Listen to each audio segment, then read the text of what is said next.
Good morning, everyone. I'm Prateek, and I work with Operation Asha. If you take a look at this infographic, you'll notice that 1/3 of the world's population is infected with TB. What that means is 1/3 of the world's population has TB bacteria in their body. That means the bacteria is in their body and it's in a dormant stage. It's going to become active only when your immunity level goes down. And that happens mostly in the poorest of the poor areas. So every 3.5 seconds, there's a person who's getting infected and who's getting the disease. Every 3.5 seconds, one person all over the world. So what that means is in 1 year, there are 8.8 million people getting infected of the TB disease, of which 1.4 million people die of it. Globally, TB kills the most number of people after HIV. So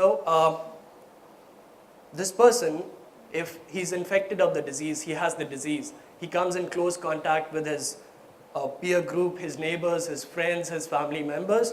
There's a high chance he might pass on the infection, pass on the bacteria to them when he breathes, he coughs, or he sneezes. In a year, this person would go on to infect 12 others of the same disease. So one person infects 12 others, 12 go on to infect 144 others, and the whole community. It becomes an epidemic. So TB is an airborne infection. One person infecting others.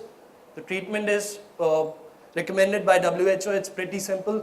There's a DOTS provider or a health worker who is supposed to observe the patient taking the treatment every alternate day for a period of 6 to 8 months.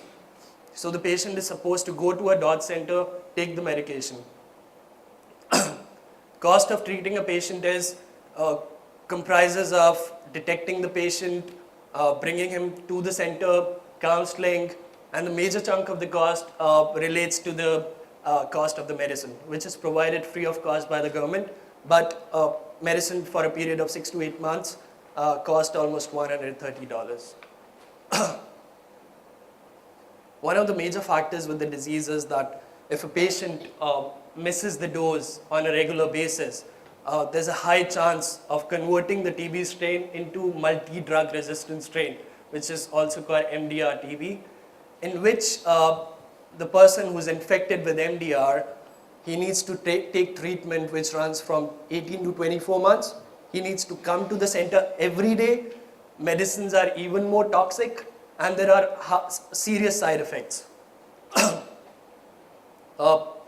Cost of treating a patient, medicine costs as much as 50 times the cost of the patient for TB. And mortality rate is as high as 80 to 90%. So essentially, if a poor person gets TB and then he starts taking the treatment, but then he leaves it in between, there's a high chance he might convert into MDR, and virtually he's going to die of it. So coming to the TB scenario in India, till the time I'm going to complete this presentation, 20 people might have died of this disease in India alone. There are 100,000 children who are thrown out of 100,000 women who are thrown out of their families just because TB is such a huge social stigma. We had a patient, she would request us all the time that, when your counselor is coming to my house, she should not tell my landlord that, that you're coming from a TB organization. You should instead say that, you're my cousin, you're my sister. Otherwise, they are going to throw me out. So 3,000 children every year drop out of school because either they or their parent have TB. India's TB burden is 25% of the world's TB burden, and it's as high as double that of China. So there's a government system which is called DOTS model. There's a governing body which is called Revised National Tuberculosis Program, and this is how the model works. It's a hub and spoke model where there's a central TB hospital, which is also called warehouse, where all the medicines are kept, where there's a diagnostic center, where you have district TB officer. So this is not where the problem lies. This is not where the problem lies again. We have diagnostic centers which are not very far from the communities, and people need to go there for over a period of 6 months. People need to go there, let's say 4 times. So it's not an issue. This is not where the problem lies. This is where the problem lies. Treatment centers, they are not adequate. There's scarcity of these treatment centers. There's no follow-up. So if the patient misses the dose, there's no one to follow up with them. They're eventually becoming MDR. Also, these centers open at, let's say 10 in the morning, they would be open till 1 in the noon, and then they shut down. So if a person who's poor and who's a daily wage earner, if he's supposed to make a choice between his daily wages and the medicine, he would obviously choose daily wages, and he would leave the treatment in between. What we found, according to government reports, default rate is 6% in one of the districts in India, but by a WHO consultant, an independent evaluation was done, and it was found that the actual default rate in that area was 36%. This is with our intervention. What we've changed, we use government infrastructure. We use government medicines provided by the government. So it takes care of almost 70 to 80% of our costs. We use government diagnostic centers. We use government physician services. What we change is we have our own treatment centers, which are then managed by local counselors, local youth who live in that community. So we recruit these people who are high school pass. We bring them onto our training centers. We train them rigorously, and we send them back into the same communities. Why? Because these people know the areas in and out. If the patient misses the dose, these people can go into the communities, track the patient down, and bring them back in the system. Whereas, if a lot of other organizations, what they do in this area is they recruit doctors. Now, if doctors, or even if I were to go into that community, slums don't have lane numbers or house numbers.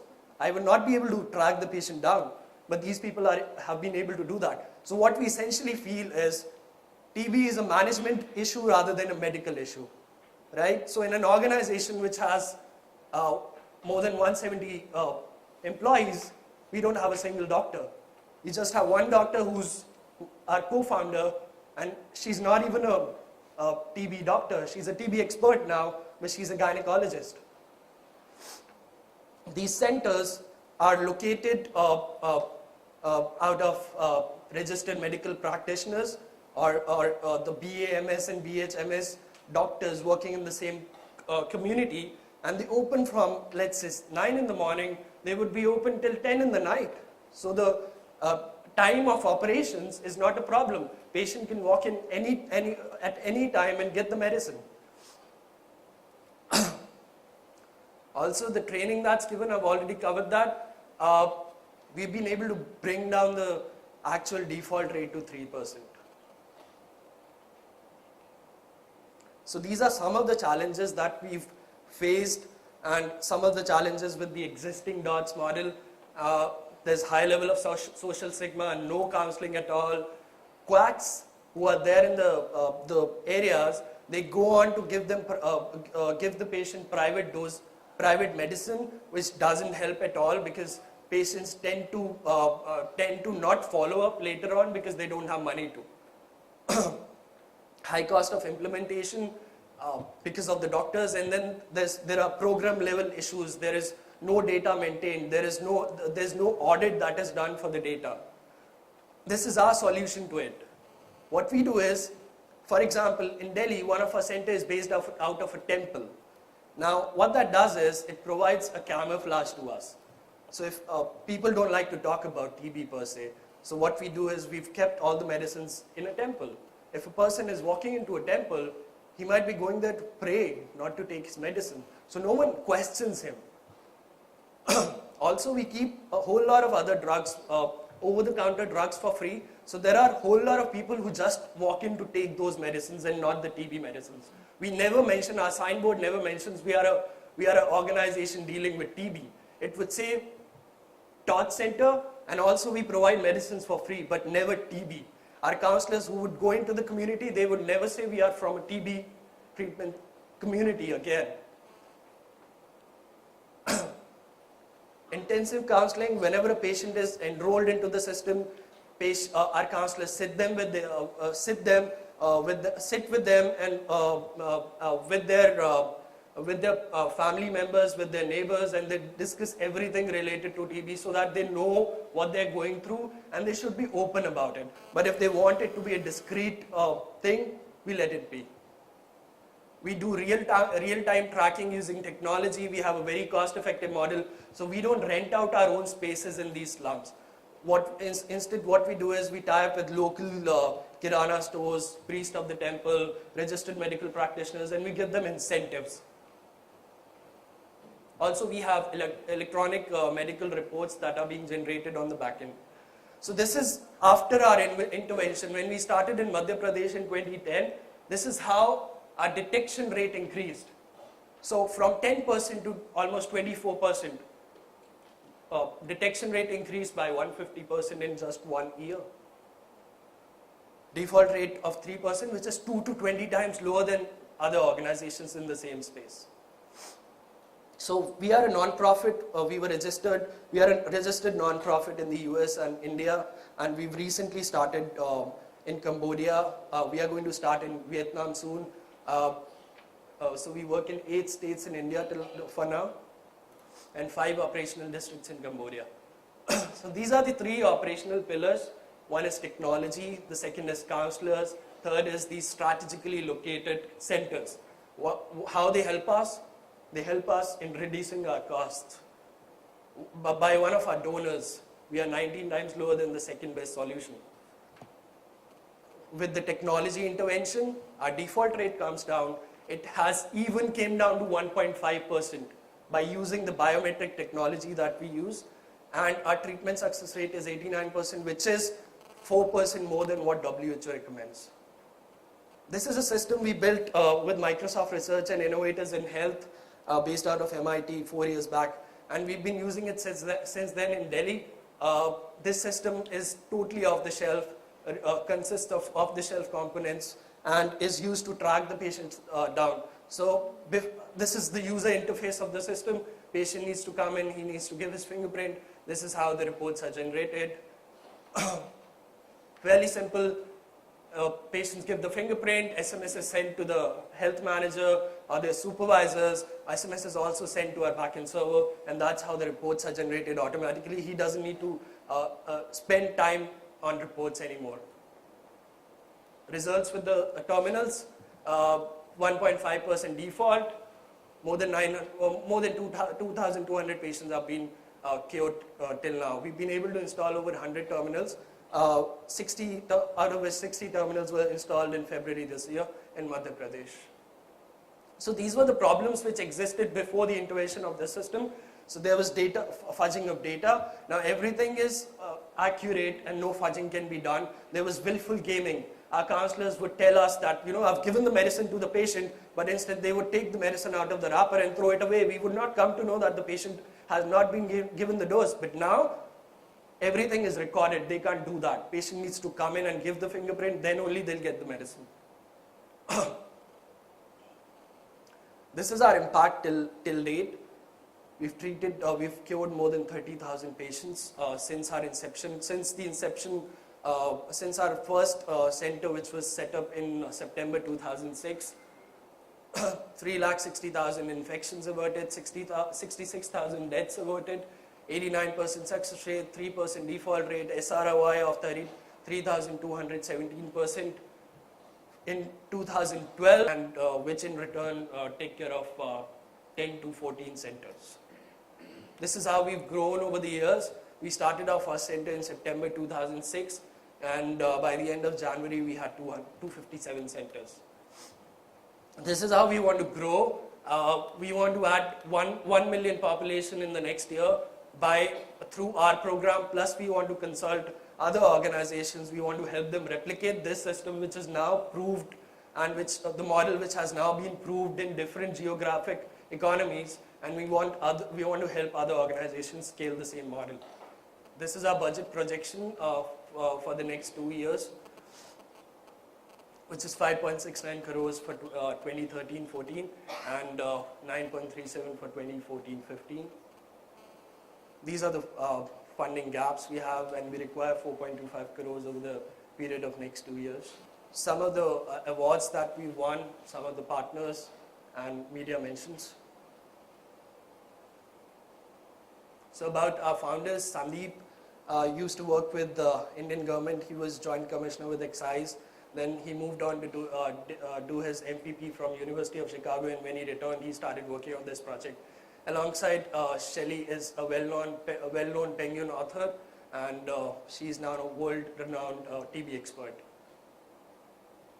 This is our board of directors, who meet every quarter. They also, if they can't, they talk over the phone and discuss the modalities. At the same time, we have a technology advisory committee.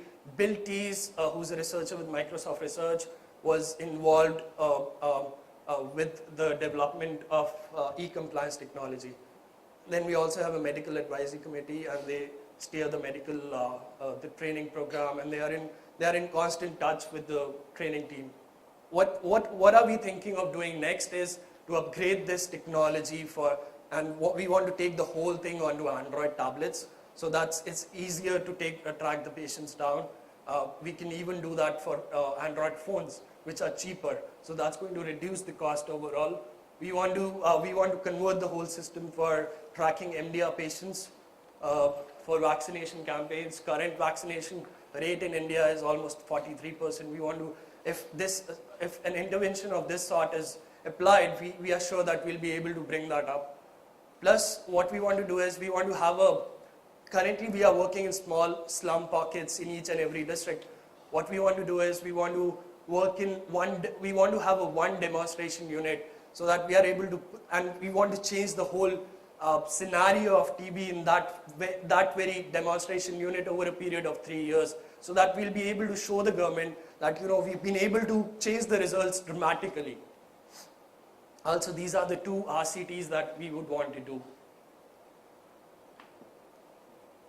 Some of the best practices: more than 300,000 people die of TB in India. There's a huge need, and there's no more time to waste. Thank you.